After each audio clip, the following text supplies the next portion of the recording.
வாங்க கை கொடுங்க.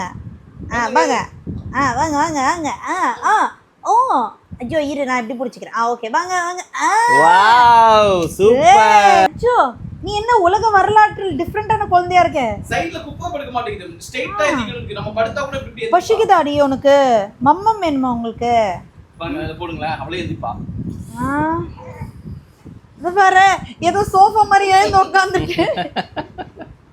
என்ன நாளைக்கா என்ன பண்ற? பசிக்குது அம்மாவுக்கு. அம்மாவுக்கு பசிக்குதா? ஏய் நல்லா பண்றடி சூப்பரா. ஜாலி தான். இனிமே ஒரு குழந்தைய வச்சு விளையாட வேண்டியதான். சின்ன திரையில ஹஸ்பண்ட் அண்ட் ஒய்ஃபா இருந்தோம். அந்த 3 கப்பலுக்கு இப்போ குழந்தை. இப்போ வந்து எல்லார் கையிலயும் குழந்தையோட. காட் கிரேஸ் இதெல்லாம். அல்ல 2 பேருக்கு பாய்ஸ், 1 மட்டும் கேர்ள். நான் பொண்ணை பெத்து வச்சிருக்கேன். நாங்க பையனை பெத்து வச்சிருக்கோம். பையனை தான் பெத்து வச்சிருக்கீங்க. இன்னும் 20 வருஷம் கழிச்சு பாருங்க. உங்க வீட்ல பொண்ணு இருக்கா, உங்க வீட்ல பொண்ணு இருக்கா தேடி அலையல. எனக்கு வேண்டாம். அப்புறம் பையன் என்னையே பாத்துக்கிட்டு போதும் பரவாயில்ல. ஐயா நோயா லைன்ல வந்து நிப்பாங்க.